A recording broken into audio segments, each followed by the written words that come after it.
Sir, shall we start? This one. Yes, yes.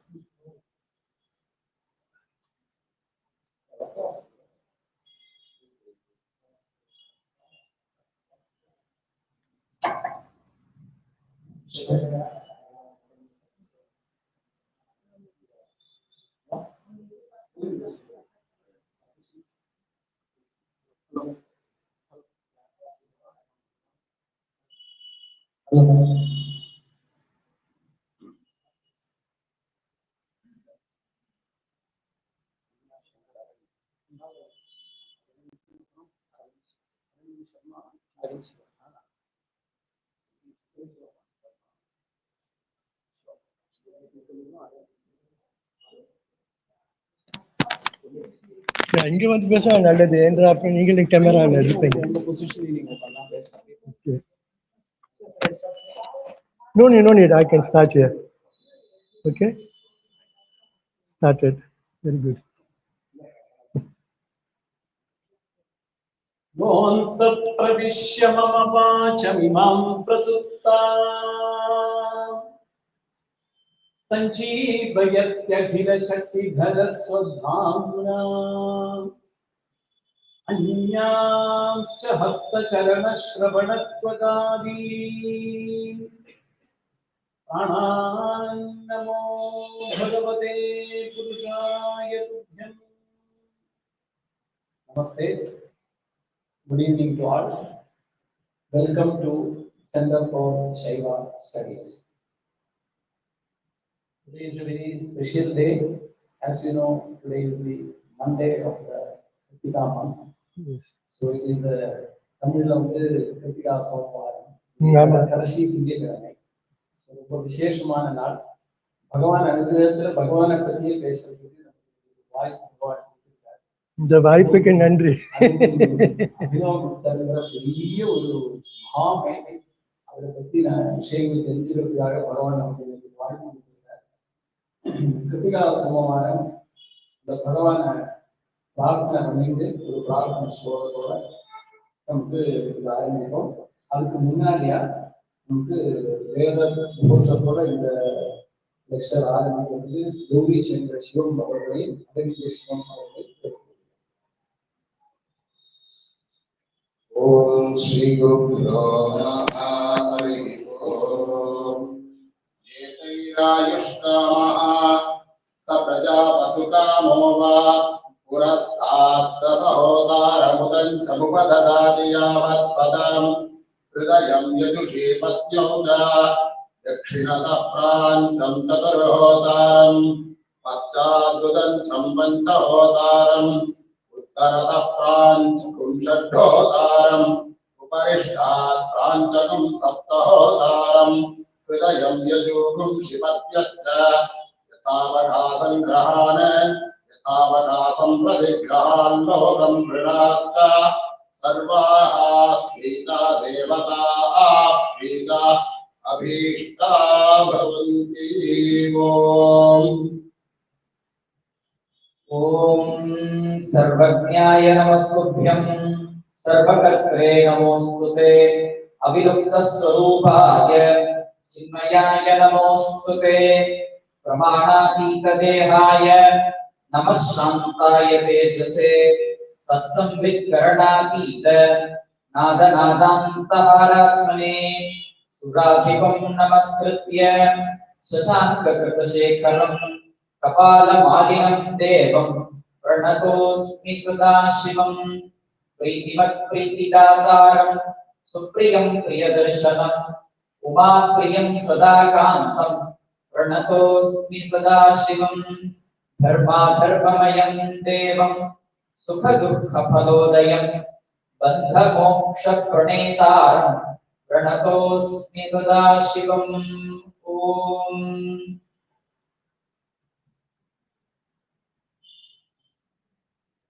Thiruchitrambalam Yamamani Yamamani Yamama Yari Kama Yari Kama Kanaka Kanakama Kaliya Kanakama Kaliya Mamayani Mamaya Siva Thiruchitrambalam. வேறு பாடத்தோட பகவான் அனுசரிச்சுட்டு ஸ்லோகங்களோட சைவாகம் ஸ்லோகங்களோட ஒரு தேவாரத்தோட ஆரம்பிச்சு வச்சுருக்கோம். பகவான் ஒரு ஸ்லோகங்களோட பிரார்த்தனை பண்ணி கிருத்திகா சோமவாரங்கிறதுனால கண்டிப்பா நம்ம பிரார்த்தனை பண்ணிட்டு அப்படியே காப்பாற்ற போயிருக்கோம். மௌலௌ கங்காசங்கௌ கதச்சரணதலே சீதலாங்கா புஜங்கா वामे भागे दयाद्रा हिमगिरितनया चन्दनं सर्वगात्रे इत्थं भूतं प्रभूतं तव कनकसभानाथसोधुपशक्तिः चित्ते नृते दत्ते यदि भवति न ते चित्तवासो मदीये. அந்த பகவான எப்படியான பகவான், குருமையான பகவான், சிமவான் இமயமலையில இருக்கிறார். பக்கத்திலே பார்வதி கருணாமயமான பகவான், சரீரத்துல சர்ப்ப ஆபரணங்கள் சந்தனம் அப்படி அவ்வளவு குறுமையா இருக்கிற பகவான தாபத்திரயத்தால கஷ்டப்பட்டு இருக்கிற ஹிருதயத்துக்குள்ள நம்ம பிரதிஷ்டிச்சோம்னா இந்த ஹிருதயமும் குளிர்மையாயிடும். பகவான அஜஞ்சல பக்தியில பகவான பிரார்த்தனை பண்ணி அந்த பகவான ஹிருதயத்துக்குள்ள நம்ம எப்பவுமே வச்சுட்டோம்னா இந்த தாபத்திரயங்கள் நமக்கு இருக்காது. அப்படி அந்த பகவான மனசுக்குள்ளே வச்சுட்டு பிரார்த்தனை பண்ணி நமக்கு இன்னைக்கு இப்ப இந்த ரொம்ப விசேஷமான, ஏன்னா இன்னைக்கு நெக்ஸ்ட்ங்கிறது ஒரு பெரிய விசேஷமான ஒரு விஷயத்தை எடுத்து வச்சு நம்ம பேச போறார். அதனால அதுக்காக நமக்கு இன்னைக்கு நம்ம கூட சேர்த்து இருக்கிற டாக்டர் சுந்தர் விஸ்வலிங்கம் அவர்களை வருக வருக என சென்ட்ரல் போர்ட் ஷைவா ஸ்டடீஸ் இவரை பத்தி தெரிஞ்சுக்கணும்னா இவர் கோலாலம்பூர்ல தான் பிறந்தார். அவர் சிக்காகோல 2001 சிக்காகோல இருக்கார். ஒரு இண்டிபெண்டன்ட் ரிசர்ச்சர். நமக்கு எல்லாமே ஏதாவது ரிசர்ச் பண்ணோம்னா ஒரு ஆபீஸ் வேணும், எங்கேயாவது வேலை கிடைக்கணும், அப்பதான் நம்ம ரிசர்ச் பண்ணுவோம். சுமையா ரிசர்ச் பண்றது கஷ்டம். இவர் அதுதான் சப்ஜெக்ட்ல இருக்கிற இன்ட்ரெஸ்ட் வந்துருக்குன்னா அப்புறம் ஆபீஸ் ஒரு ஜோலி அப்படி எல்லாம் கிடையாது, ஃப்ரீலான்ஸா பண்ண முடியும். அப்படி ஆசைப்பட்டு ரொம்ப அதுல ஒரு அபிமானத்தை எடுத்துட்டு ரிசர்ச் பண்ணிட்டு இருக்கார். இவர் அபினவகுப்தாவோட ஒரு கன்செப்ஷன் ஆஃப் ஹியூமர் இந்த விஷயத்துல 1984 PhD பண்ணியிருக்கார். இவருக்கு DLitt Banaras Hindu university DLitt கொடுத்து அவரை கௌரவிச்சிருக்கா. இது இல்லாமக்கே அந்த PhD பண்ணி டிலிட் பண்ணி அப்படியே விட்டுடலை. பனாரஸ் ஹிந்து யூனிவர்சிட்டியில ஒரு இன்டர்நேஷனல் கான்ஃபரன்ஸ் ஆன் அபினவகுப்தரை பத்தியே ஒரு மாநாடு பனாரஸ் ஹிந்து யூனிவர்சிட்டியில அதே மாதிரி IGNC பண்ணியிருக்கா. ரொம்ப விசேஷம் என்னன்னா நமக்கு எல்லாருக்குமே எஸ்பெஷலி ரிசர்ச் பண்ணப்பட்டாலும் நம்ம பண்ணிட்டு இருப்போம், ஆத்துல தெரியாது, நம்ம என்ன ஒர்க் பண்ணிட்டு இருக்கோம்னு கூட தெரியாது. நான் இவரோட பெரிய பாக்கியம் இவருக்கு கிடைச்ச பார்வதினே சொல்லுவேன். ஏன்னா இவர் விஸ்வலிங்கம்ங்கிறது இவர் பேரு. அதே மாதிரி எலிசபெத்துங்கிற அபர்நாமம் இருந்தா கூட சாட்சாத் பார்வதியாகவே கூட இருந்து உறுதுணையாக இருந்து இவரோட ரிசர்ச்சுக்கு அப்படி ஒரு ஒத்துழைப்பு கொடுத்திருக்கா. அவ என்ன பண்றாங்கன்னா அவ பைரவ விஷயத்துல நிறைய ஆராய்ச்சிகள் பண்ணியிருக்கா. இது கூடாது காட்மண்டு, நமக்கு தெரியும் காட்மண்டுங்கிற இதுல தான் நமக்கு நிறைய விஷயங்கள் சைவ விஷயங்கள் இன்னைக்கு கூட கிடைக்கிற மேன்ஸ்கிரிப்ட்ஸ்ல நமக்கு நிறைய கிடைக்கிறது காட்மண்டுல இருக்கு. அதனால இந்த காட்மண்டு அப்புறம் விசேஷமாக பனாரஸ் இருக்கிற பைரவா இதை பத்தினது இப்படி நிறைய விஷயங்கள் ஆராய்ச்சிக்கு எடுத்துட்டு இருக்கார். இது இல்லாம அவரோட கெஸ்ட் எடிட்டராக அபினவகுப்தா ரீகன்சிடரேஷன் ஒரு வால்யம், அப்புறம் towards and integral appreciation of Abhinavagupta's aesthetics of rasa, அப்புறம் drama and poetics Oxford handbook of religion அதுல ஒரு பப்ளிகேஷன் கொடுத்திருக்காரு. அதாவது கேவலம் அபினவகுப்தர் மட்டும் இல்லை, அபினவகுப்தர் மாதிரியே அவர் எல்லா விஷயத்திலையும் ஈடுபட்டிருக்காரு என்பது இதுல நமக்கு தெரிய வருது. இதுல விசேஷமாக அவர் அபினவகுப்தாவோட ரெசா தியரி அதை வச்சுக்கடிக்குமா புச்சகடிக்கு ஷேவமா கம்பேர் பண்ணி IGNCல 2016 வெளியீடு பண்ணியிருக்கார். இது தவிர எல்லா இடங்களுக்கும் for the sake of the normal public, he is also having a website called Swabhinava. உங்களுடைய அபினவ ஒரு வெப்சைட் கிரியேட் பண்ணி அதுல நமக்கு விஷயங்களை கொடுத்துருக்காரு. இது தவிர he is a senior visiting fellow at Harvard University, senior visiting fellow at UGC postdoctoral research associate ஆக Banaras Hindu University இருந்திருக்கார். இது தவிர மேக்லன் கம்ப்யூட்டர் பப்ளிஷிங்ல அந்த ஃபீல்ட்ல அதை விட்டு வைக்கல, அந்த ஃபீல்ட்ல நிறைய ஒர்க் பண்ணியிருக்கார். இப்படியாக இருக்கக்கூடிய எல்லா விசேஷங்களும் அடைஞ்சால்தான நமக்கு இன்னைக்கு இவரோடு டாக் இங்க நடக்கப்படுகிறது. விஷயம் என்ன கேட்டேன்னா, Abhinavagupta's Anuttara and the origin myth of Bhairava. அபினவகுப்தாங்கிற பேரு கேட்டாலே நமக்கு ஆச்சரியமா இருக்கும். ஏன்னா அந்த அளவுக்கு வர்க்கு அவரு அவ்வளவுக்கு கிரந்தங்கள் நமக்கு கொடுத்திருக்காரு. ஒரு மனுஷ ஆயுசு இவ்வளவு பண்ண முடியுமாங்கிறது நமக்கு தெரியல. இது எப்படி சாத்தியமாகும் அப்படிங்கிறது ரொம்ப ஆச்சரியம். அது எப்படி சாத்தியம் ஆச்சுங்கிறது நமக்கு இந்த டாக்கிலே ஒரு இன்ட்ரோடக்டரி மார்க்கா அபினவகுப்தர் யாரு, என்ன, அவரோட ஒர்க்ஸ், இது எல்லாமே அவர் நெக்ஸ்ட் வீடியோ நமக்கு இன்னைக்கு introductory towards next he will be discussing with us. உங்களுக்கு தெரிஞ்ச மாதிரி அபினவகுப்தர் வந்து சைவிசம், கிரமம், திரிகம், திரிகா, அப்புறம் துனி, டிராமாட்டர்ஜி, இது எல்லாமே அவர் வந்து கிரந்தங்கள் எழுதியிருக்கார். விசேஷமாக மந்திராலோகம், அப்புறம் அந்த அவருடைய மாலினி விஜயோத்திர வார்த்திகம், ஈஸ்வர பிரத்யபிஜ்ஞா விமர்சினி, அப்புறம் பகவத்கீதை வியாக்கியானம், அபினவ பாரதி நாட்டிய சாஸ்திர வியாக்கியானம், அப்புறம் துன்யாலோகத்துக்கு துன்யாலோக ரோச்சனம். இவ்வளவு கிரந்தங்கள் ஒரு மனுஷ ஆயுசுல ஒருத்தர் எப்படி எழுதினாருங்கிறது நமக்கு ஆச்சரியம். எஸ்பெஷலி நம்மளை பொறுத்த வரைக்கும் என்னன்னா, நம்ம இங்க சைவ சித்தாந்தத்தினால அபினவகுப்த விஷயங்கள் நமக்கு நம்ம அளவுக்கு படிக்கிற வாய்ப்பு கிடைக்கல. அதனால special credits goes to the Center for Shaiva Studies for organizing this lecture, especially on Abhinavagupta, that too by an expert on Abhinavagupta. So most welcome, sir. We are so thankful for coming here and being with us and inspiring with your lecture. So I now pass on the dais to you to continue with the lecture, sir. Thank you for coming. Thank you. ரொம்ப நன்றி sir. So நான் ஆங்கில பாஷையில் பேசுவேன் என்றால் என்னுடைய தமிழ் அவ்வளவு ரொம்ப எல்லாம் மறந்து போயாச்சு. ஆனால் கொஞ்சம் கொஞ்சம் ரெண்டு பாஷையிலையும் நான் கொஞ்சம் பேசுவேன். ஸோ என்ற ஆன்லைனில் ரொம்ப ஆக்கள் இருக்கிறாங்கன்னு நினைக்கிறேன். அவங்களுக்கு தமிழ் தெரியாது. இந்த நாள் nowadays there are a lot of people who are very interested in Abhinavagupta all over the world. So even in India, there are a lot of Hindi-speaking people, who do not know Tamil. So I have to cater to both audiences, and I think there's probably more people online than here. So I will speak in English. Okay, so first of all, friends, I thank the Center for Shaiva Studies, Puducherry, and its academic director, Dr. T. Ganesan, for hosting my talk in absentia. Dr. Ganesan and I have interacted at the Abhinavagupta forum that I host, in which he has been a member of for over 20 years. I thank Pandit Ananta Subramanya Sharma, SAS Sharma, for his kind introduction and for making me feel at home.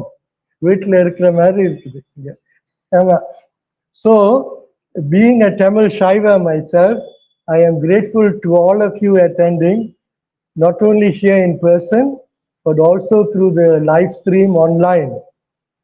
So rather than simply talk, I would like to conduct a conversation. So I will speak in Tamil. I think we had a lot of, I will speak in English, because I think most of the people online probably don't understand Tamil. So occasionally I will also speak in Tamil, but okay. So I have only 3 slides. So the first slide will be an overview. The second slide will be on Bhairava. I will start with Bhairava because I think he will be better known in Tamil Nadu than Abhinavagupta, who is in Kashmir. So usually I would have preferred to start with Abhinavagupta, but because I am speaking here, I will start with Bhairava. And then I will go on the second slide to Abhinavagupta, and in the third slide I will raise some, the fourth slide I will raise some general questions. So as I said, I want this to be a conversation. So let me start with an interview, with an overview. So how many of you have not heard of Bhairava? யாருக்கும் இங்க பைரவ பற்றி ஒன்றும் கேட்கவில்லையா Hindi? Okay, so everybody knows about Bhairava? Okay. So how many of you have worshipped Bhairava in Shaiva temples? To Shiva, Parvati, Ganesha, Murugan. There's always one Bhairava, no? Or altar, right? Or corner. So you worship and everybody has worshipped. Yes. Very good, very good.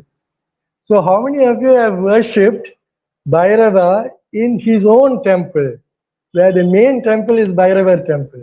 Say, for example, in Benares, we have a very important temple for Bhairava called the Kala Bhairava temple. So many places we have Bhairava temples, important Bhairava temples. For example, Thiruchitrambalam, you have a Bhairava temple. In Ujjain, you have a Mahakal temple that is also like a form of Bhairava. Bhairava also called. So how many of you have worshipped in Bhairava, to Bhairava directly? You. Anybody else? எல்லாம் worship பண்ணிருக்கீங்களா பைரவ கோயில்ல? இல்லையா? Okay.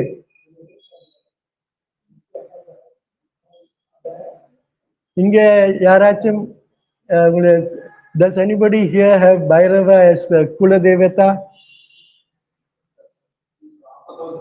Pardon? also in Bhairava. Yes. Same in Sridhar. Apad Uddarana. Apad Uddarana. Okay. Same also in Bhairava. Okay, he's a form of Bhairava. Yes. In Shirgali?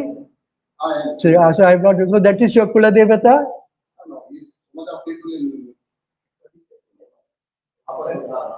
Apad Uddarana. Yes. So he who saves you from calamities. Apad Uddarana. Yes, Apad. It's Sanskrit. Apad Uddarana. Okay. So, okay, let's. So, where have we heard about Bhairava? From which text do we know about Bhairava? So, what is the myth about Bhairava? Where does it come from? Where does it? How do we know about it? In the Purana? In Purana? So what is the most important story about Bhairava? Many people will say about Bhairava. No, but what is the most important? There is one very important story about Bhairava. So what is that?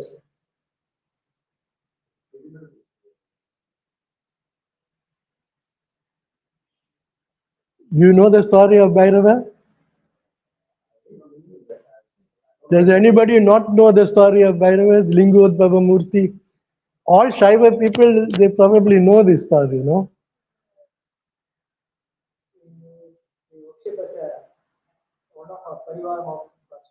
Yes. Yes. In the daily ritual puja, the puja will be end up with Bhairava only. Yes. Okay. I'm not exactly with the story. But you see, if you go to a temple of Bhairava, there is sculpture. There is Bhikshatana Murti, Kankala Murti. So where is all these images coming from? Where is it's all connected to some story, right? Yes. So which story is that? Which one? This, no, Lingodbhava Murti. Yes. No, it's a book name of Shaiva. Yes. Inside Lingodbhava Murti and Thiruchitrambalam Deva is how to come in the stories in Shaiva. Okay. They Devi Parakrama, Shiva Parakrama. See, this actually the most important story is the Lingodbhava Murti story. Without this story, we will not understand all the Shilpa of Bhairava. All the Shilpa, you know, with the dog, with the Kapala. So where is this? All these details, they are coming from this story. One story which is in several Puranas, but I won't go into the details. Okay? Okay, so this is Bhairava. So how many of you here have heard about Abhinavagupta? So it's an overview, right? So how many of you have heard about Abhinavagupta? Okay. So, so what do you know about Abhinavagupta? Of course, he already knows because he read. Can you tell me why is he important? Why should I give a talk about Abhinavagupta? He is a very great scholar Yes. Of? Lord Shiva. Yes. He is a devotee of Lord Shiva. Yes. Great scholar.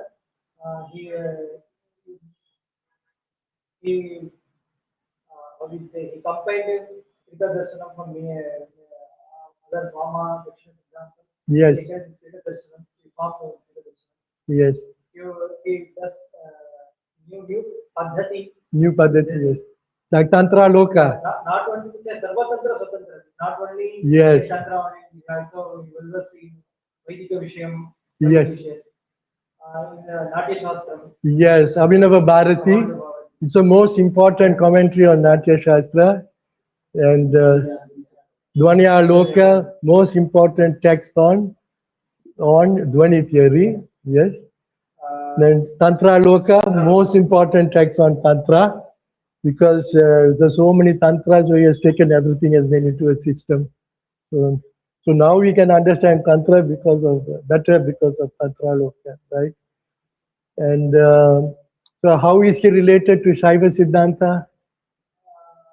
Because you all are working on Agamas. Yes. So why is Abhinavagupta important for Agama study? So you have 28 Agamas, no? Yeah. 28 Agamas, yes? So why? So these are all Shaiva Siddhanta Agamas, no? Yes.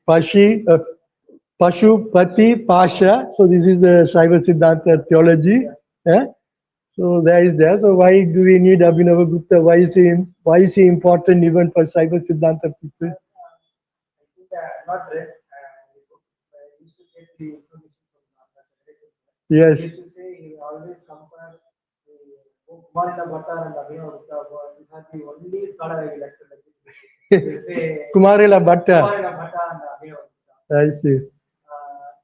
And then this I used to say because also the same Pati Pashu Pasam Parasam is there. 36 that was There. also there, but the definition given by Shaiva Siddhanta and the Tridasanam Mata will be slightly different. Like it used to say. So yes, they very closely follow the Shaiva Siddhanta. They accept the Agamas. Yes. So the cosmology, the 36 tattvas, everything, that is all very much the same ones, but then they understand in a different way. And what is a big difference, and this is most important for this talk, the big difference between Shaiva Siddhanta and Kashmir, what we call Kashmir Shaivism, is that Kashmir Shaivism is Advaita, non-dualistic. Whereas in Shaiva Siddhanta, it is dualistic. Shiva and I are separate, right? So you become Sayudhya or whatever, some kind of connection with Shiva, but you don't say I am Shiva, everything is Shiva. So there is no difference between Pashu and Pati. We don't say that. But in Abhinavagupta and Kashmir Shaiva, they say this. And this is very important because the Shaiva Siddhanta, nowadays we know Shaiva Siddhanta is a Tamil. It's a Tamil system. It's a Bhakti system. No? You have Nayanmars and Tirumurai and everything. But actually, originally, the Shaiva Siddhanta was a Sanskrit system in Kashmir. Yes. And Shaiva Siddhanta was very important. What we call Kashmir Shaivism, Trika, it was minority. You see, Yeah. the most important was Shaiva Siddhanta. It's very strong in only later, about after 8th century, 9th, 10th century, they started coming to the south. And then the Chola Empire, they welcomed them. So they started building temples, everything on Shaiva Siddhanta. So it became a Tamil system. And the Shaiva Siddhanta has disappeared in Kashmir, disappeared in North India, mostly disappeared, right? So it has become, so it's very interesting, even for pan-India, you know, how the tradition has developed, very important. So this is why Kashmir Shaivism is important, because they have a different understanding, especially certain agamas, like the Mrigendra Agama and the Kamika Agama, Raurav Agama. So these agamas, they have tried to actually take and reinterpret from Advaita perspective. But this Advaita also is not like the Shankara Advaita. I will come to that later. Okay, so this Abhinav. So this is why Abhinavagupta is important for Tamil Shaivism and Shaiva Siddhanta. So as we mentioned just now, Shaiva Siddhanta recognizes 28 agamas, right? So like Abhinavagupta's disciple, Kshemaraja, has written complete commentary on Mrigendra Agama, just to give a non-Advaita interpretation of the same Agama. So they are quarreling, arguing with the Shaiva Siddhanta in Kashmir at that time. Kshemaraja is an important disciple, most important disciple of Abhinavagupta. So we have this. Now, the important thing is, Abhinavagupta, of course, he's a big worshipper of Shiva, but for him, the most important deity is Bhairava. It's very unusual, right? If you read the Purana or the Agamas, the most important deity is Shiva. Shaiva Siddhanta or Shiva, people worship Bhairava, but he's like Kshetrapal, you know, Kshetrapal, or like, Kshetrapalaka, or like in Benares, he's called Kotwal. Kotwal means like policeman, magistrate. But the most important deity in Benares is Kashi Vishwanath. So he's like junior to Kashi Vishwanath.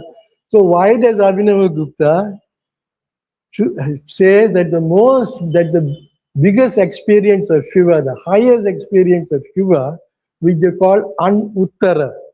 Anuttara. Uttara means beyond. Anuttara means nothing beyond. So it is the highest principle beyond which there is nothing.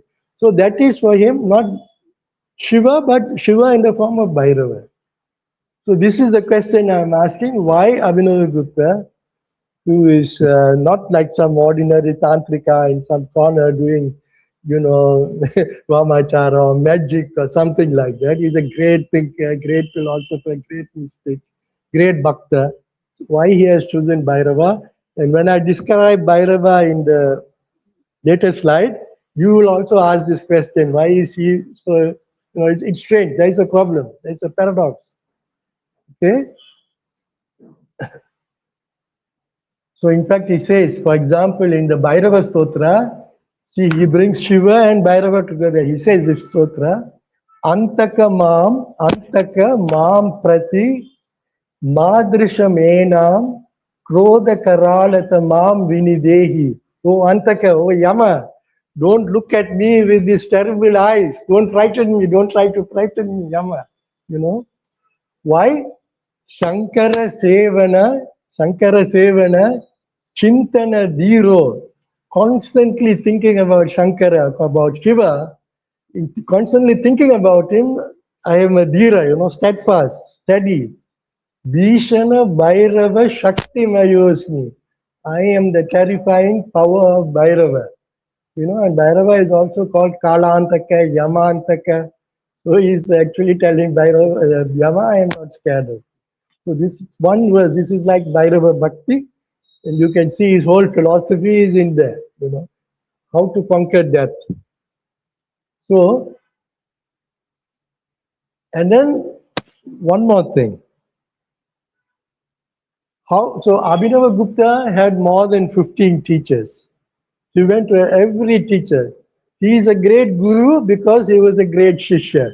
He is boasting, I had so many teachers. So, right till the end. See, some people, they think, I am teacher, I'm going to become very proud.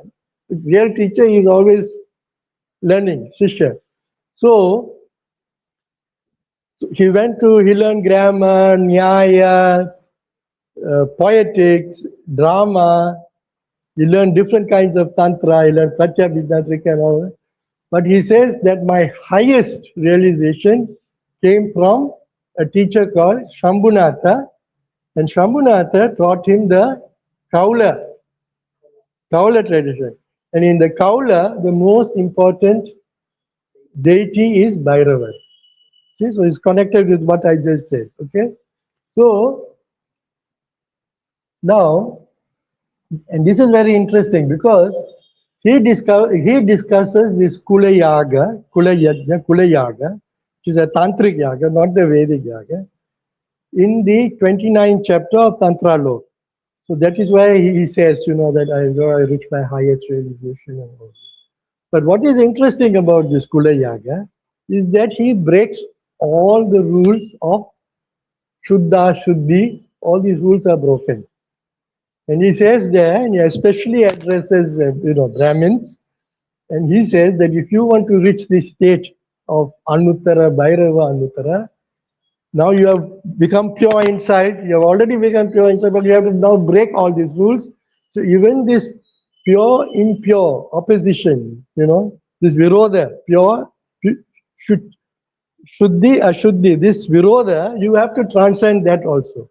Only then you can reach the Anuttara state. So how is this? So he's like breaking the rules. So this we say in English, we say transgression. So Elizabeth and I, she works on Bhairava, and I work on theatre also. We work on what is called transgressive sexuality, which is very connected with, in India, it is very connected with Bhairava.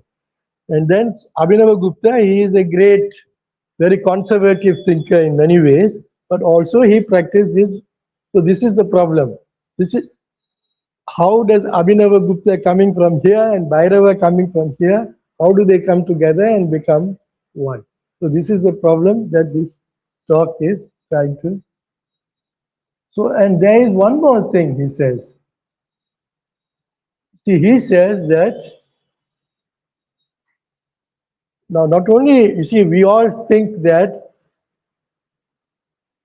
Kaula Agama is against the Vedas, right? If you read the Kularnava Tantra, it is attacking the Vedas, attacking the purity and all of that. Like if you read Kularnava Tantra has been made very popular by Sir John Woodruff. We think this. It is non-Vedic, it is a different tradition, Tantric tradition, Vedic tradition is different, Vedic Diksha is different, Tantric Diksha is different, they are separate. If you want to study Bhairava Agamas, you need to get Bhairava Diksha. If you want to do Vedic Yajna, you need Vedic Diksha, the two separate things. But Abhinavagupta says, in this Tantra Lok, when people ask him, he says,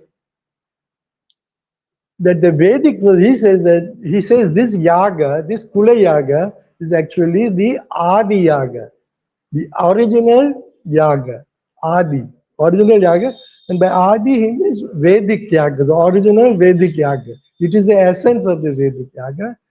Then he says, why is there not in the Veda Kula yaga? This is all late. Bhairava is not in the Veda. What are you talking about? And he says, no. The Vedic rishis also, they experience the tattva. They also experience the tattva, but the loka samrakshanartham, in order to protect the world, the rules of the world, the order of the world, tat tattvam tair pragopitam. So they hid that knowledge. So that knowledge, because Bhairavagama is also hidden, right? People didn't know about Abhinavagupta until very recently. They know about him in connection with theatre. They know about him in connection with Dhvani, but they didn't know. They know about him, or some less people know about him in connection with Pratyabhidna, because it had a very big influence on Sri Chakra and Sri Vidya worship connection from Kashmir. So at least that they knew, but about his Tantra Loka and all of these things, Paratrimchika Vivarana, and all these texts, they got to Malini Vijyotra. So these texts are all only known recently, because in those times, we cannot study these texts unless we have Bhairava Diksha. You see, for Adhikara for this text. So this is the situation here which we are starting with. Okay. So then I am raising this question. So you have Bhairava Diksha and we have Vedic Diksha. And they are seemingly they are completely opposite. Vedic Diksha you get to become pure. The Yajamana is a pure person, is separate from all the Ashuddha things. So then he performs the yajna in a very pure state. That is how we understand. And Bhairavagama, as you saw in the Kulayaga, there's a lot of Ashuddhi involved. You have the Panchamakaras and things like that. So they seem to be opposite. But is it possible? And this is the question I'm saying. There is some inner relation between the original Vedic Diksha and the Tantric Diksha, Bhairava Diksha. Is it possible? Can Bhairava in some way be like the Vedic Dikshita, some form, some version of the Vedic Dikshita? So this is a question. Now, just some quick personal remarks, because he asked me to say something about myself at the beginning. So now I will say. So basically, this for me, this is not just an academic exercise. So that I'm an independent researcher, independent in more ways than one. So why independent? So my ancestry, I am of Jaffna Tamil ancestry. Okay, born in Kuala Lumpur, and my community in Malaysia, it is staunchly Shaiva Siddhanta. It's just in my house, we have a Murugan temple, it's all worshipping Shaiva Siddhanta way, etc. So very young, at age 19, I went to Benares. At that time, I wanted to study Advaita Vedanta, Shankara Vedanta. So I went to study Sanskrit to learn Sanskrit. But after some years, about 4 or 5 years, I discovered Abhinavagupta through Natya Shastra. Because Abhinavagupta is very well known because of his Abhinava Bharati, commentary on Natya Shastra. And there he is especially famous because of his writings on Shantarasa. On Shantarasa. There are 8 rasas, in theatre, but Navarasa, Ashtarasa. Originally there was only Ashtarasa. But later we have Navarasa because of Abhinavagupta. You see, because in the Natya Shastra, in manuscripts outside of Kashmir, there was only 8 rasas. It is only in Kashmir manuscripts you have Shantarasa. And the reason why the Kashmiris have put Shantarasa, they have interpolated. So you're all working with text, so you're trying to find what is interpolated, what is the original text. So it's very clear that this Shantarasa was interpolated into the Natya Shastra, the manuscripts circulating in Kashmir, because the Buddhists, they were promoting Shantarasa. At first the Buddhists rejected theatre, but later when they absorbed theatre, because most of the Buddhists, they are lay people, they are ordinary people, they are, grihasthas, So the monks are not that many, so they have to appeal to the grihasthas, they have to appeal to theatre, and because they normally don't like theatre, theatre is like boga, and they are all, ultimately it is moksha nirvana. So they promote Shantarasa. So Buddha Charita, life of the Buddha is dramatized by Ashwagosha, and then you have Shantarasa. So the Kashmir, in Kashmir, the Buddhists were very strong. They had a very strong influence in Kashmir, and the Shaivas were also very influenced by the Buddhists, and they admired the Buddhists. Abhinavagupta, openly they admired the Buddhists, and they took over the Shantarasa from them. So I got to know Abhinavagupta through Shantarasa. Then, at that time, I didn't know about his tantric side. So then, at that time, I met Elizabeth. She came to study Unmata Bhairava. She came with 2 manuscripts of Unmata Bhairava. And Unmata Bhairava, we have Panchakroshi route in Benares. There is a pradakshina, of the whole Antargraha, you see, of Benares, and there one of the important deities there is Ummata Bhairava. So she came to do field work and manuscripts. Then I met her, I started helping her with the manuscripts, and much later with the field work also. So then I read these manuscripts, I was very shocked. Because I said, okay, Abhinavagupta worships Bhairava, and the description of Bhairava is not at all the Abhinavagupta I know. The Abhinavagupta I know is like with Shanta Rasa, Moksha is like something like Advaita Moksha. You have to Tyaga, Sannyasa to get Moksha, So how is this possible that Abhinavagupta is also connected with this kind of text? And I discovered Tantra Loka and the Tantric text. So it created a sort of problem for me. And I started, working with her. We have published together. And then it became even stranger because I became interested in Bhairava. I first learned about Bhairava through her work. But then later, in 2016, I was born in Kuala Lumpur and I went to Sri Lanka to get back to a little bit, for the first time I went to Sri Lanka in 2016. I wanted to find my father's ancestral house and everything. And just before going, I discovered that Bhairava is very popular among the Tamils of Sri Lanka. They worship him in the form of Dhyana Bhairava. Dhyana Bhairava is very popular. So I said, okay, since we are going there for 1 week, let us also try and do some research. But then I was trying to find my father's house. I didn't even know where it was. So I said, so we didn't have time. So finally, when I found my father's house, you know where it was? It was in Jnana Bhairavar lane, Jnana Bhairavar street. That is where the house is. And it is called Jnana Bhairavar street because the temple of Bhairava, important temple of Bhairava, is on this Bhairava street and the father's house is there. So I started asking some relatives whom I met for the first time, Sundagaraka, why like this? And then they said, oh, you don't know, our Kula Devata is Bhairava. So you see, I had to go to Benares, then I had to go to Kashmir, then I got married to Elizabeth. Bhairava, then I discovered that my Kula Devata is Bhairava.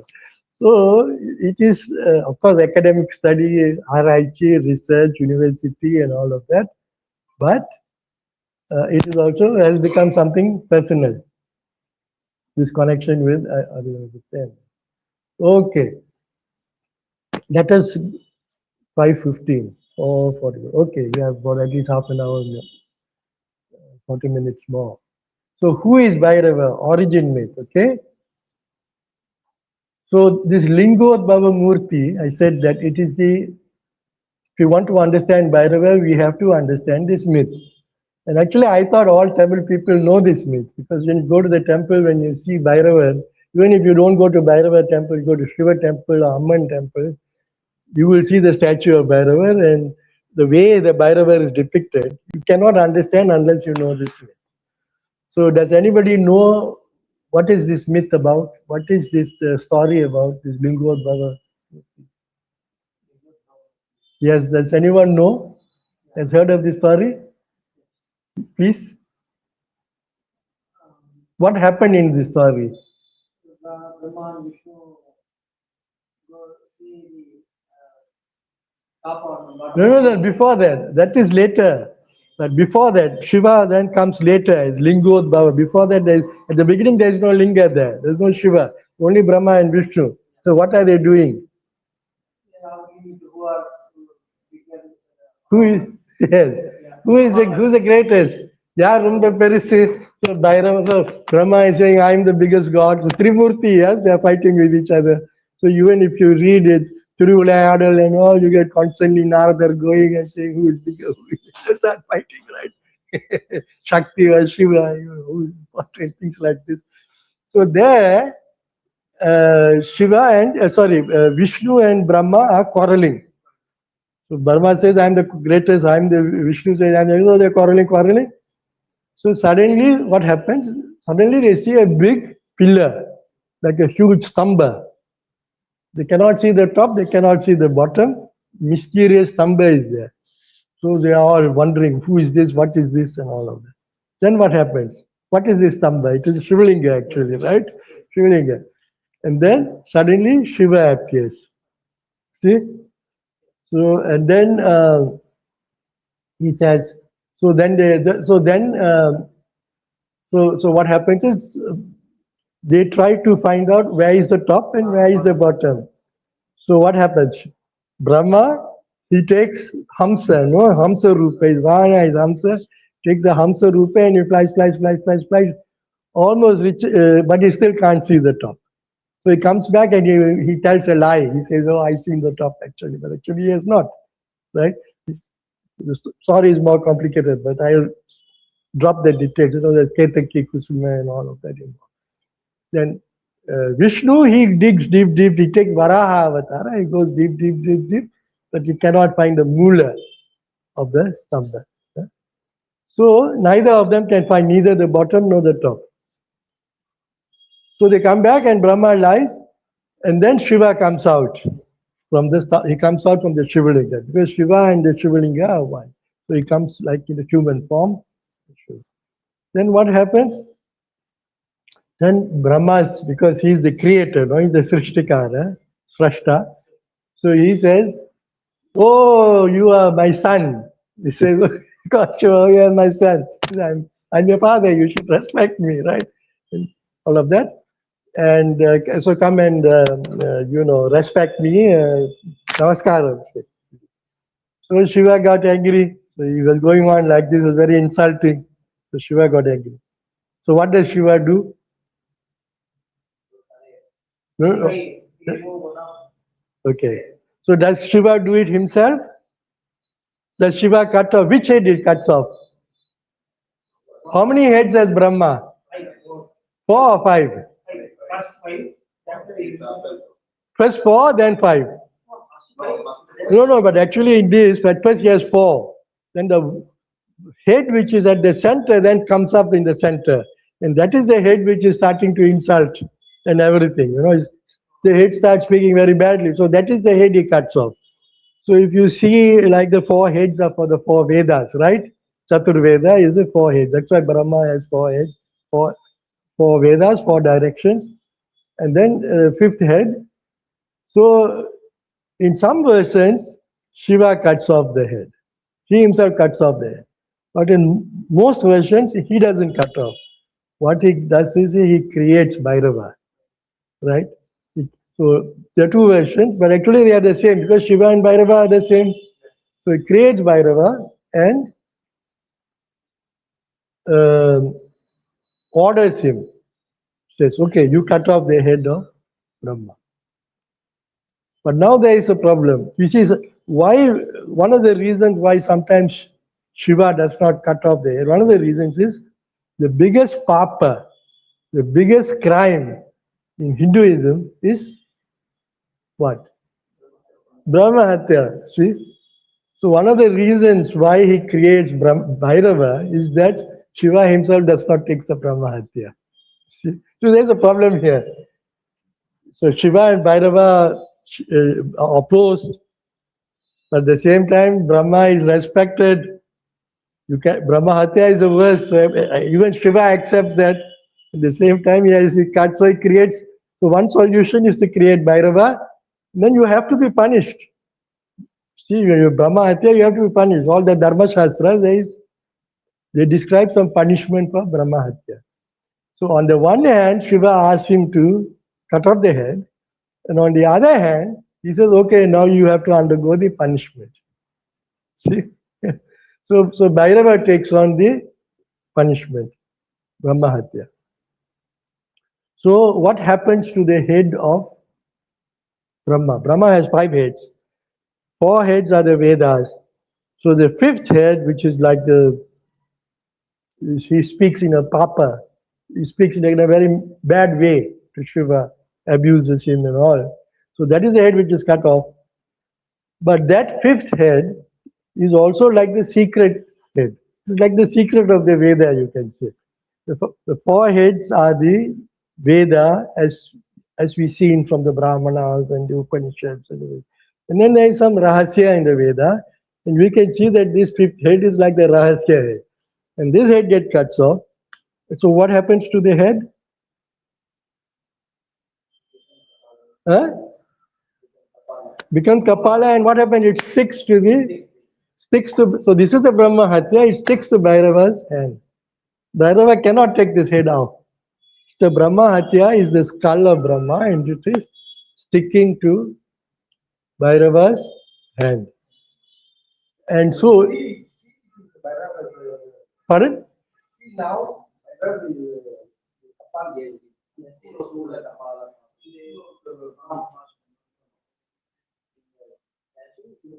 Then the statue is always holding the skull. And if you see like the Kala Bhairava temple in Benares or even other Bhairava temples, there is blood flowing from the skull and there is a black dog. There is dog. See, dog is also Ashuddhi, you know. On top of that is black. Bhairava is also black. Kala Bhairava. Kala means time, Kala also means black. So the blood is actually, the dog is licking the, you see the Bhikshatana Murti, Bhairava is going around taking Bhiksha. He says, Shiva says, go and beg. Go and beg. Be a beggar. Go and beg from all the villages. And proclaim your crime. Say, I'm a criminal. Say, I have killed a Brahmin, I'm a criminal. So you go and proclaim this for 12 years. And while you are begging, so the dog is following him and he is licking the blood from the skull. So that is how Bhairava is depicted in the temples. You know, practically all the temples you will see is depicted in that way. And pardon? Bhairava is yes, the skull of a Brahmin. Huh? Left hand. See, it's very important because Bhairava, see, it says in the Purana, so he cut off the head. But you see, the Purana is very specific. It doesn't just say he cut off his head. First of all, he says he cut off the head with his left hand. And he says he's cut off with the left thumb nail, with the nail of the left hand. So it's very specific. Why does it say left hand? Why does it say thumb nail? See, if you are eating, let's suppose you are eating food. Especially let's suppose you are a Brahmin and you are eating food. What happens if your nail falls into the food? This is Ashuddhi, you know. Nails, hair. See, even now you go to a restaurant, the chef has something to cover the hair so that the hair will not fall into the food. Right? So certain things, substances are impure. So it's very clear that the opposition between Bhairava and Brahma here is between Brahma is a pure deity, pure, because he's a deity of the Brahmins. He's not a deity of bhakti, he's a deity of Vedic ritual. Shiva and Vishnu, they are worshipped in the temples, you know, gods of bhakti. But Brahma is not a god of bhakti, he's a god of Vedic ritual, he's a god of the yajna. So he is pure, Shuddha. Whole sacrifice, the whole area is pure. You want to go in, like you go to the temple, you have to be pure. You have to wash your feet, put some water on your head, etc. Then go. So this is the opposition between Bhairava and Brahma. Is the opposition between pure and impure. So why is it that Abhinavagupta is taking the side of Bhairava? This is a question, no difficult question. And now you see this form of Bhairava, this image of Bhairava, is actually the way in which Bhairava was worshipped by the Kapalikas. In ancient times, there is a group of like Pashupatas, you know, your Pashupata, like Shiva when he dances, the dance is very related to the Pashupata.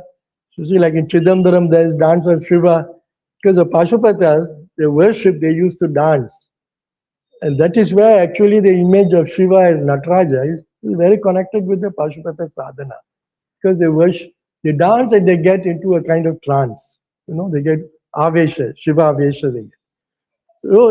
So there is another group which is even so-called more to the left, even more to the left of the Pashupata, and they are called the Kapalikas.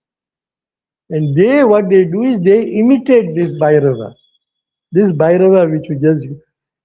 So these Kapalikas always carry a skull, they worship in the cremation ground, Smasana, and their doctrine is called Soma Siddhanta.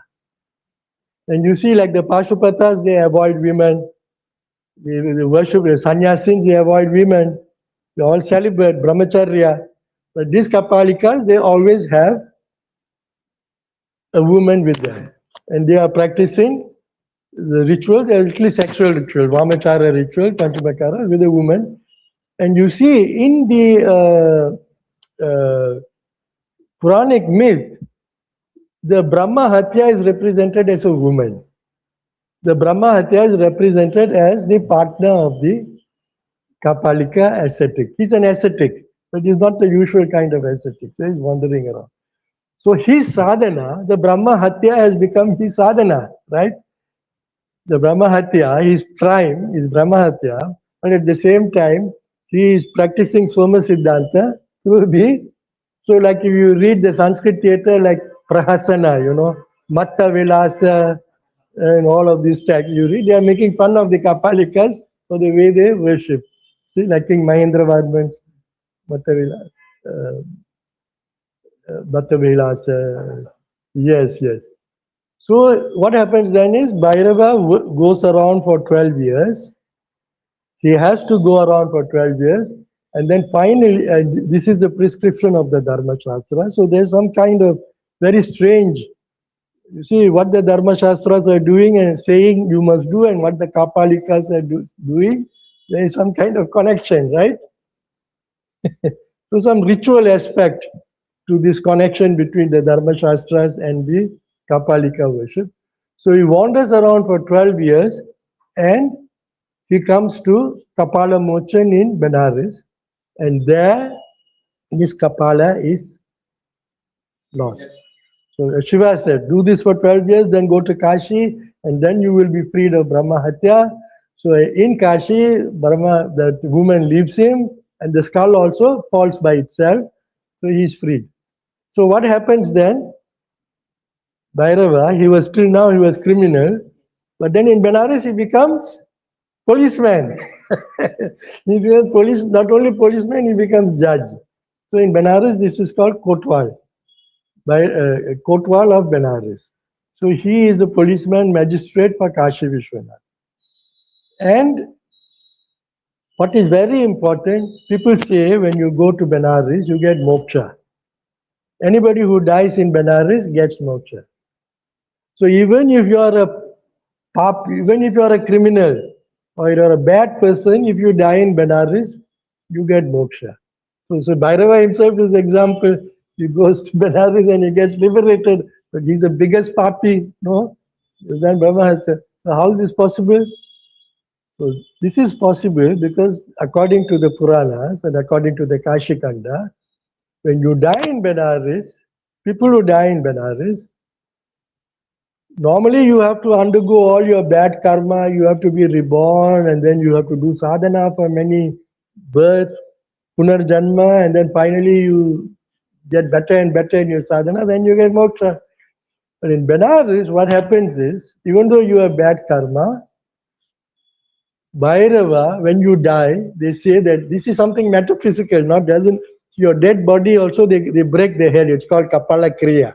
In Benares, when you die at the Manikarnika Ghats, actually the son will break the head of the skull of the father. That is Kapala Kriya. That is when the spirit is liberated. But they say that Bhairava, there is a pillar, talking about Lingodhava Murti, there is a pillar in Benares called Lat Bhairava. Bhairava Stamba, Kula Stamba. And there they say Bhairava, there is a punishment of Bhairava. So everybody who dies in Benares, very brief, they get some intense yatana. It's like a punishment, torture, very brief. He cuts off the head, just like he cuts off the head. So like a decapitation. And then because of this intense punishment, all their karma is burnt very quickly, in a short time, but very intense. And then they get moksha. So it's my Elizabeth she has worked on this. We have studied. This is Bhairava Yatan. So this is there. So Bhairava and Benares are very related. The notion of getting moksha in Benares is very related to Bhairava worship. And you see, this story is so important. Benares, this story, has been repeated or replicated in other sacred cities all over India.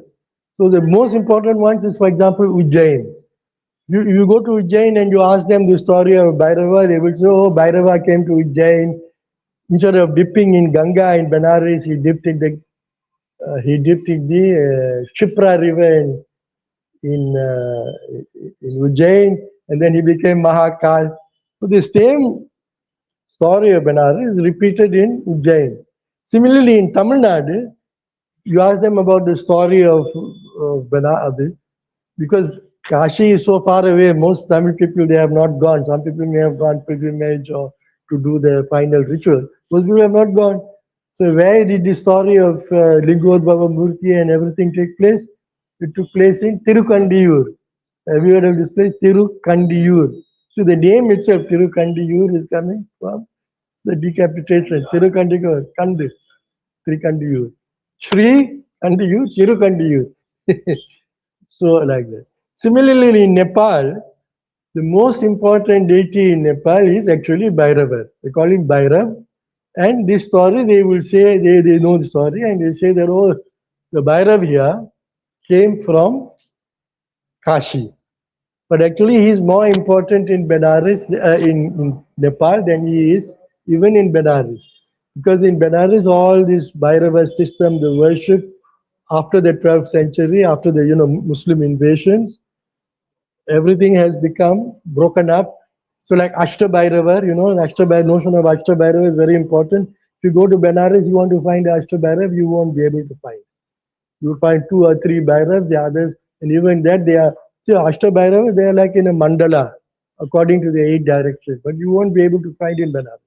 But if you go to Kathmandu, Bhaktapur in Kathmandu, it's all very precise. You have the 8 Bhairavas just beyond the border of the town, according to the directions, and they are preserved.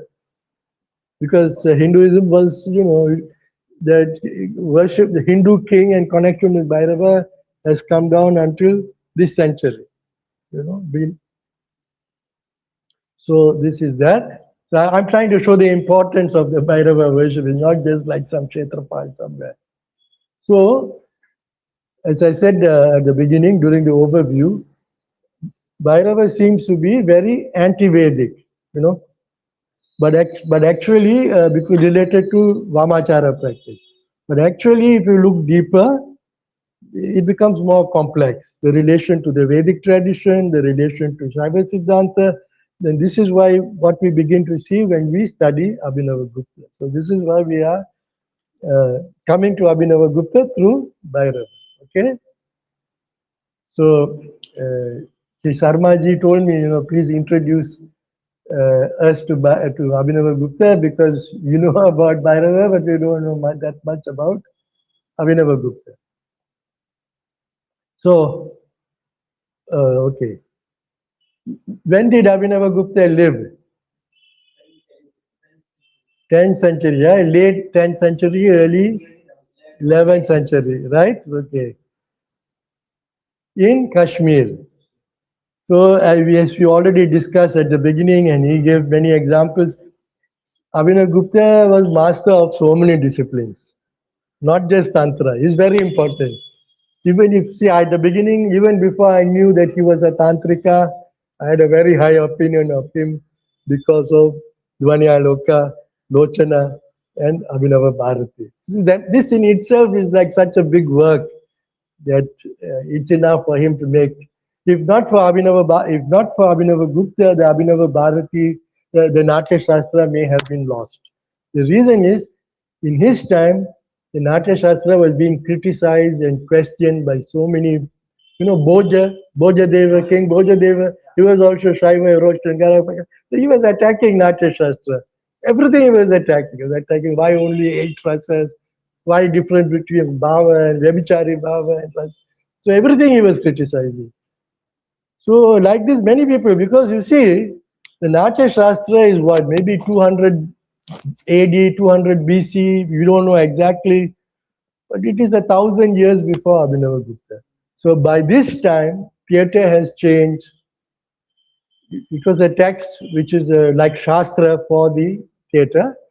But by this time, everything has changed. So many things have changed. So people cannot understand Natya Shastra. People cannot, and the way people practice theatre has also changed. If you see the description of the Vidushaka in the Natya Shastra, and you see actually how the Vidushaka is in Kalidasa and other places, some similarity is there, but many of the things are new. It's not there in the Natya Shastra. For example, in the, so Abhinavagupta, the reason he wrote this is always like a very big responsibility he has taken it. He did not write on Natya Shastra because, oh, I like theatre, I like music, I like to enjoy, so let me write a comment. No. He really took the Natya Shastra as a Shastra very connected with Hindu morals, with Purushartha, with the teaching of the Purushartha, Dharma, Artha, Kama, Moksha, and all of this. So he wanted to preserve the authority, the adhikara of the authority of the Natya Shastra. So Abhinavagupta is very important for that. It's very important for poetics. It's the most for rasa theory. So all of them, because all the Indian arts are related to theatre, and all the unifying thing in theatre is rasa. Nar rasat kashtidartha pravartate. This is what Bharata Muni says, and Abhinavagupta explains all of this. So, and then he is very important, as I said, for the Kaula text, for the Tantric text, and the Tantra Loka is. Can I have another 10-15 minutes? Or 15? Okay. Yeah. Oh, okay. I have how many? 15 minutes? 15. Okay, I will go quickly.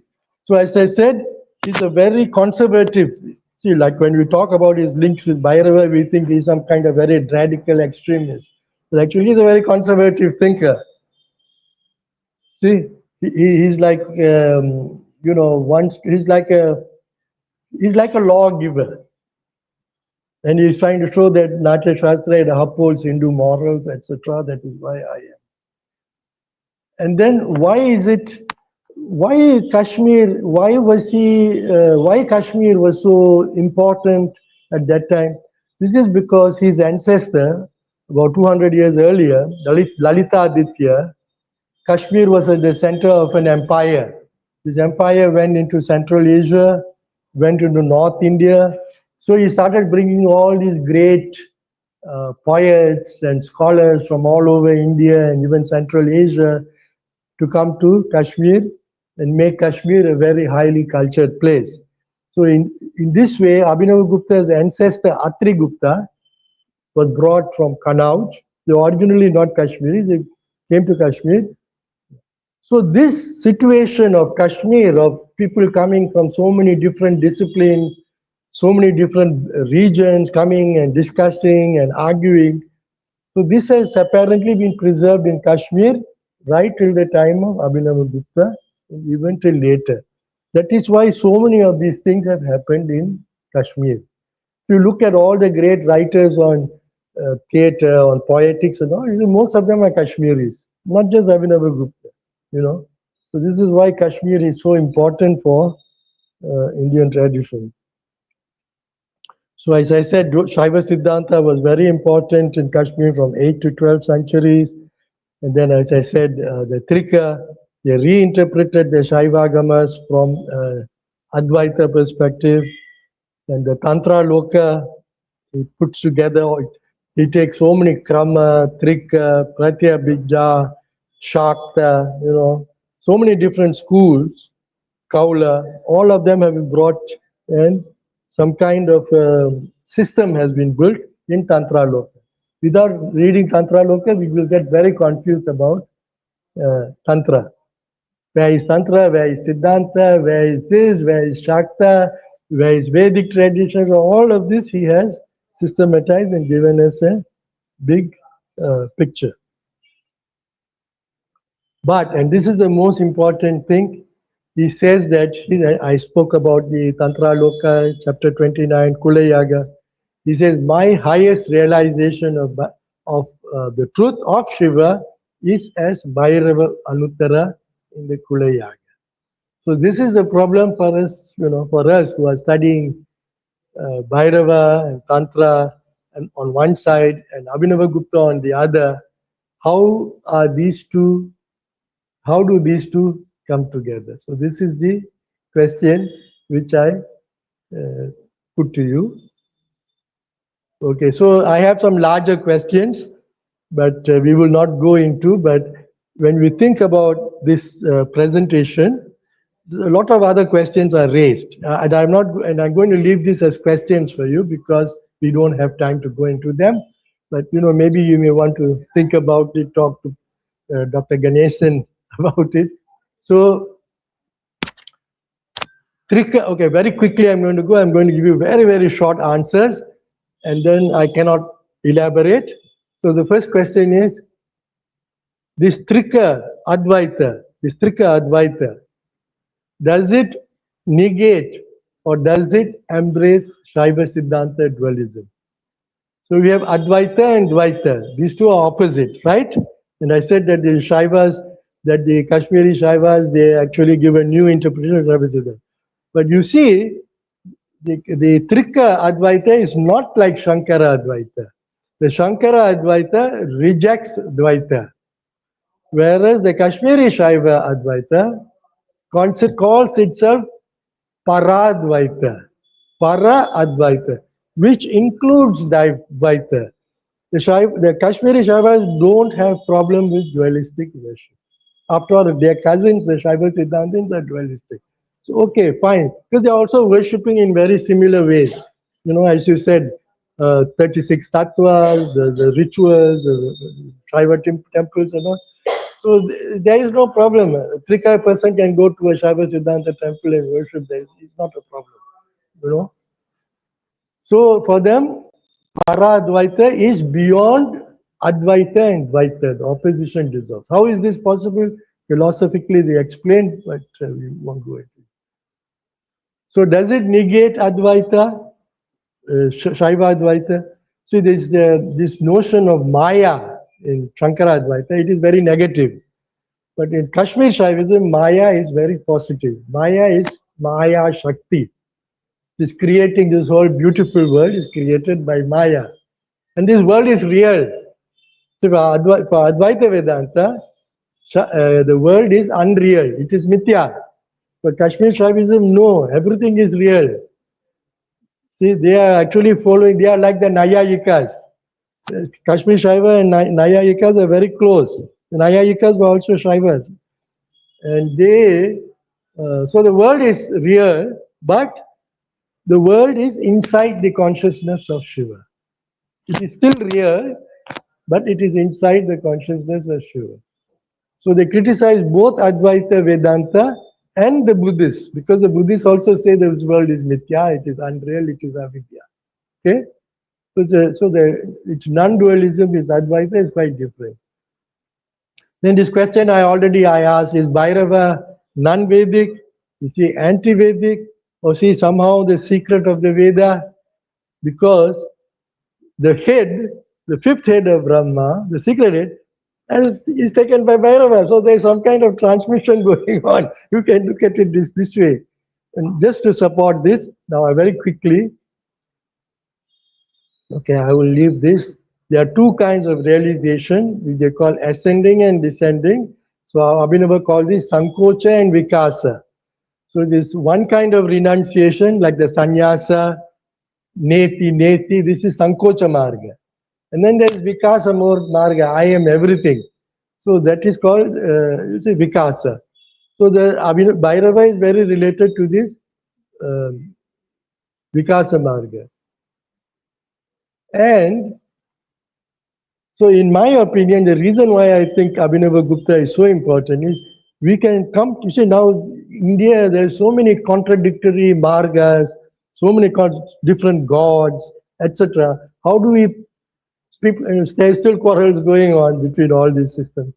And then now we have also Islam, Christianity, and very different kinds of worship. And now India is part of the global scene.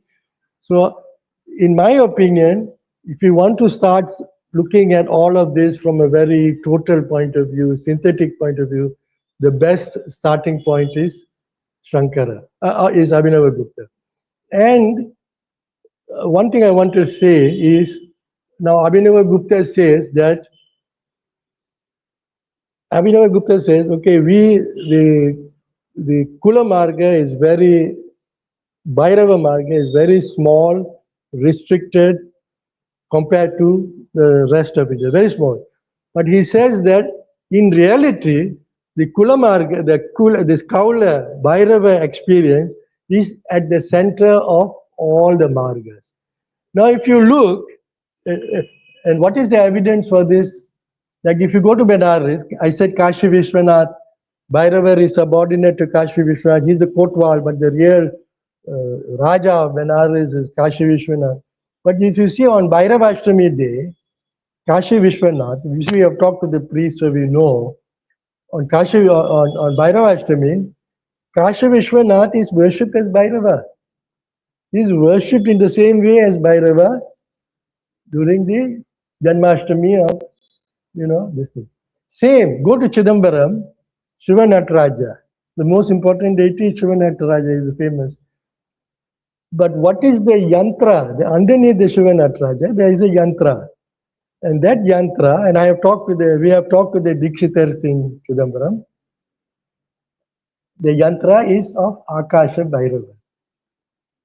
And just today, we have some friend, her name is Deepika Kotari. They are now just been filming Kandariya Mahadev temple in Khajuraho. In Khajuraho, Kandariya Mahadev temple. So it's a Saumya form of Shiva, Kandariya Mahadev. This is Shiva temple.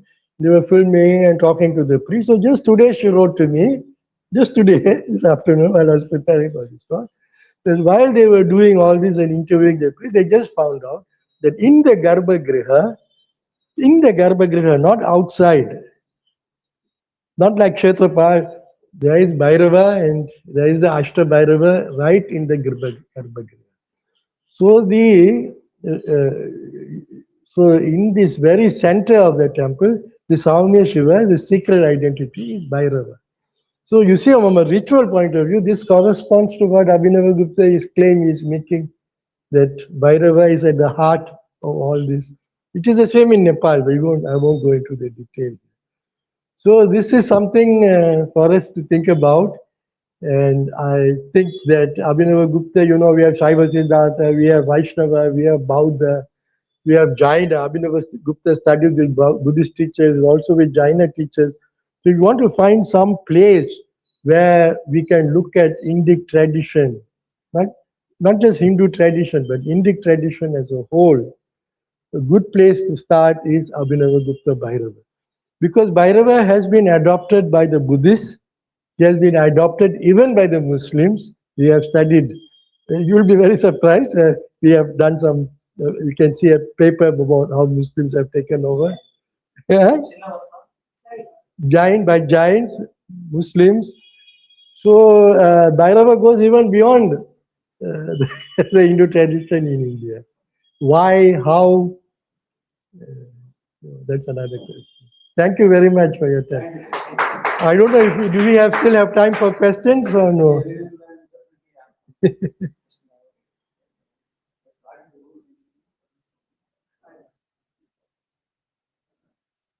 It was quite illuminating lecture. Yes, please. Yes, please. So it was quite illuminating lecture on the topic Bhairava. Though we hear the name Bhairava, especially the scholars who are here working with the Shaiva, we know Bhairava, but we don't know the concept and meaning and the details behind it much, especially in terms of Abhinavagupta, how he has conceived. So this lecture was quite illuminating. Not only that, because we are far away from Mandala and Abhinavagupta, definitely it inspired us at least to see the 29th chapter of Abhinavagupta.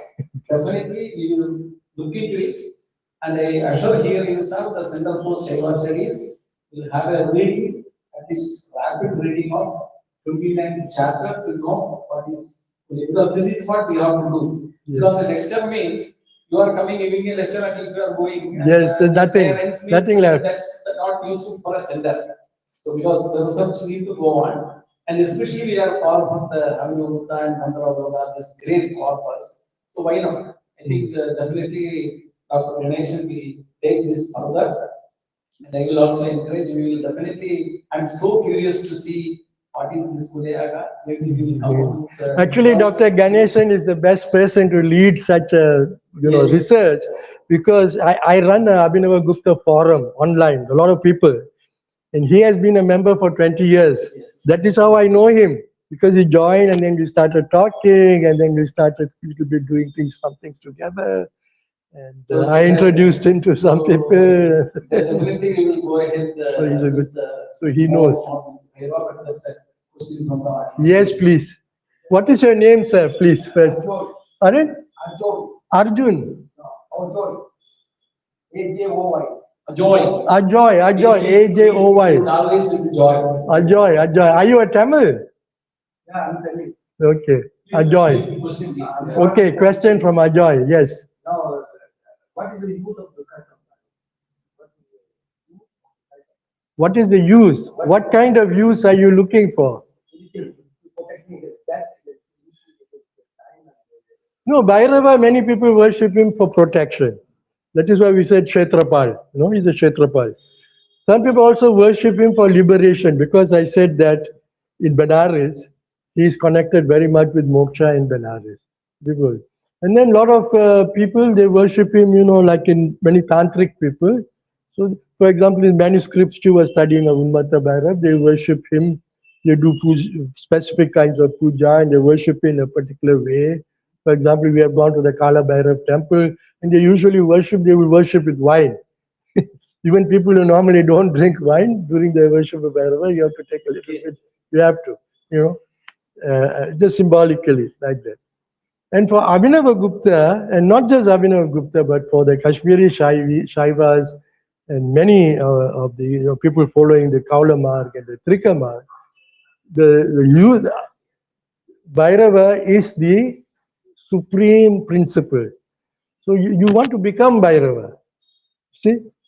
And the reason why they have chosen Bhairava is that this form of Bhairava connected with all these things which I talked about in the myth.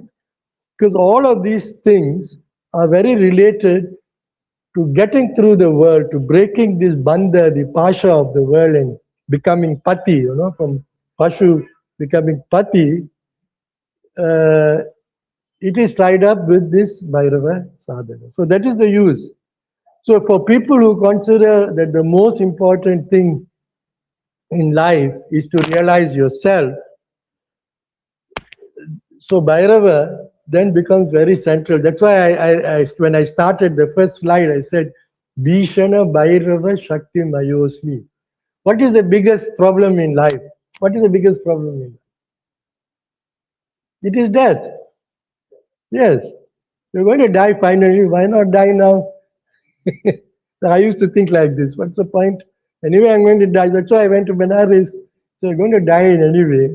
So what's the point, Then so I said, okay, let me go to Benares, the city of death. But city of Moksha is also a city of death. Bhairava is called, Benares is called the Mahashmashan. See, in other cities here, the Shmashan is in the corner somewhere outside the city, town, outside the village in the south. In Benares, the whole of Benares is Shmashan, Mahashmashan. So I said, okay. So this is what Abhinavagupta is saying here. I am terrible. I am the terrifying power of Bhairava. Oh Yama, don't come for me. It's like Markandeya, Yama comes for him. Thank you for that clarification, sir. Any more questions? Regarding Bhairava, what are the major Puranas or Puranic information on Bhairava.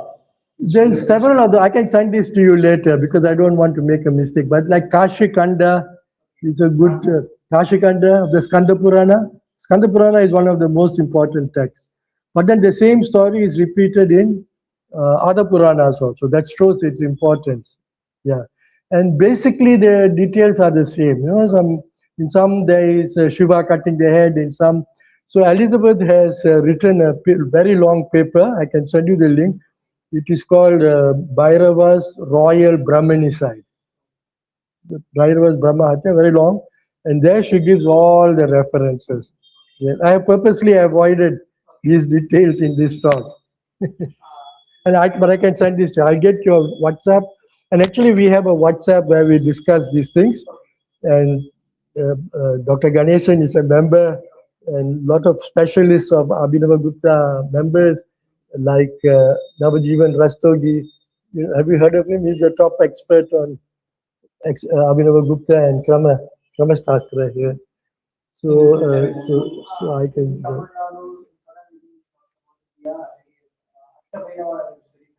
Yes. Yes. Yes. Same the definition of this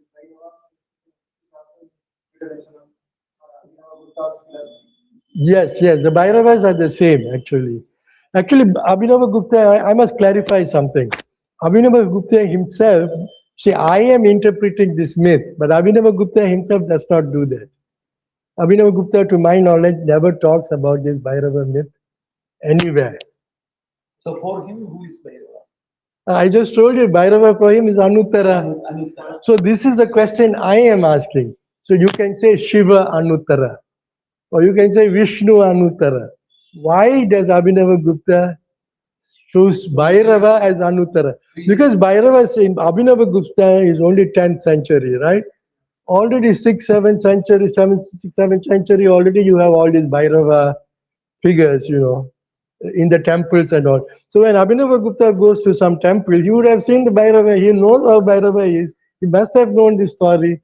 And despite knowing this story about Brahma Hatya and all of this, he has taken Bhairava as. So I am asking this question today. See, if Abhinavagupta was here, I will ask him this question. But he is not here. Why? Yeah.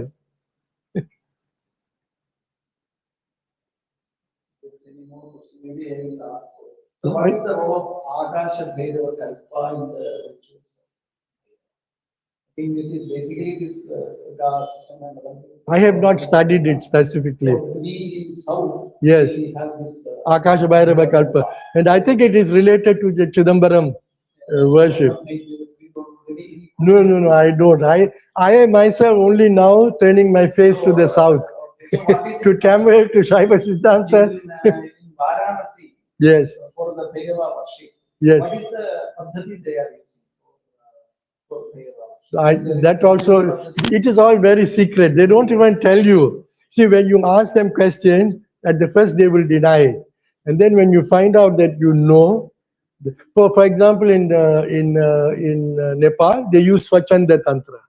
Swachanda Tantra, Kathmandu, and all Swachanda Tantra is very important for Bhairava worship. So a lot of manuscripts of Swachanda Tantra have been found in Nepal. So that is a Paddhati which they use. So this Swachanda Tantra is being used in the Kathmandu. Yes, in the yes. Not just in Pashupatinath temple, in other. For example, we have studied Pachali Bhairav. Actually, which is a very important. It's a very important festival of Bhairava in Kathmandu, where every 12 years the Bhairava and the king exchanges the sword. See, we are just talking like Abhinavagupta is a philosopher, so Bhairava is important. Actually, Bhairava was very important for Hindu kingship. In Benares also, the Hindu king up till the 12th century or so was very connected with Bhairava. And the Kalyanam is celebrated of the king as Bhairava. Yes. So I think in the only Okay, one question. Yes. There's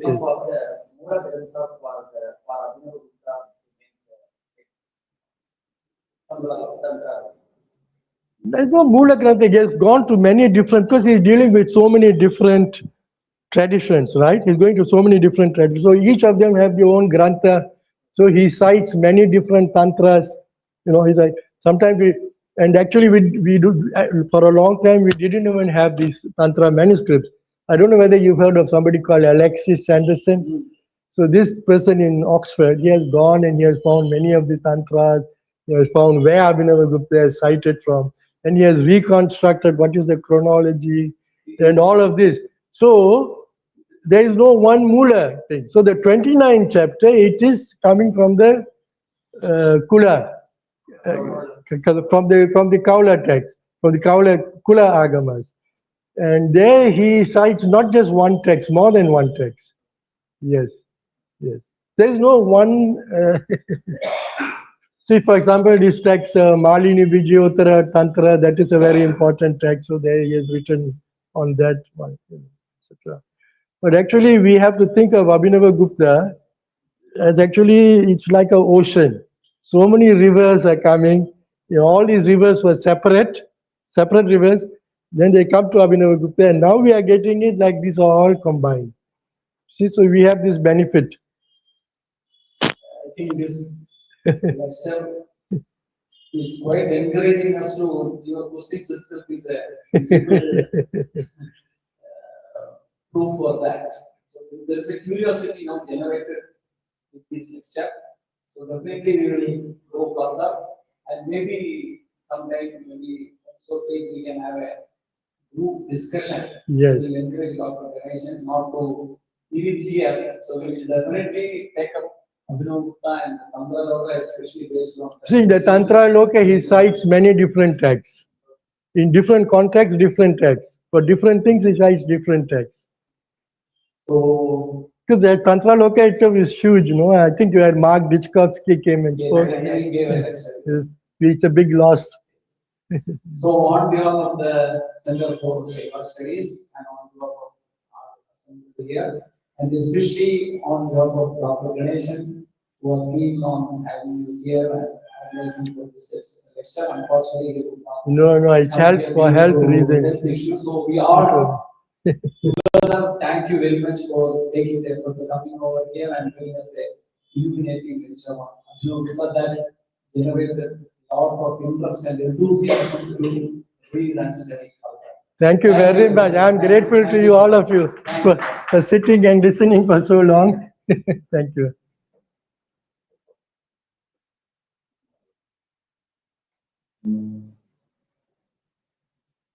There was no questions from the online audience. Are they able to post questions online? Yes, if they want to, no.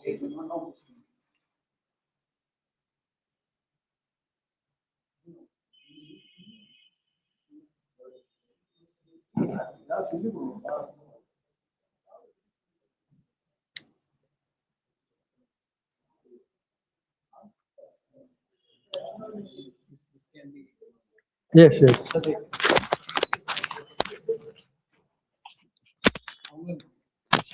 You also come back.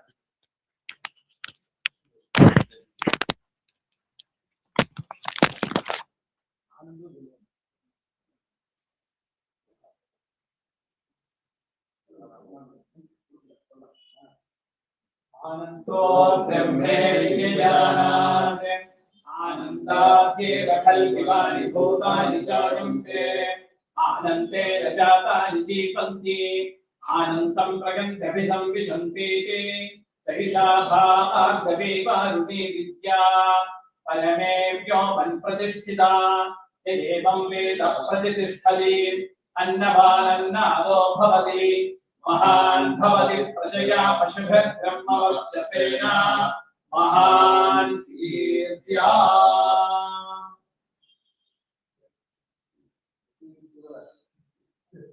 Thank you. I say one word.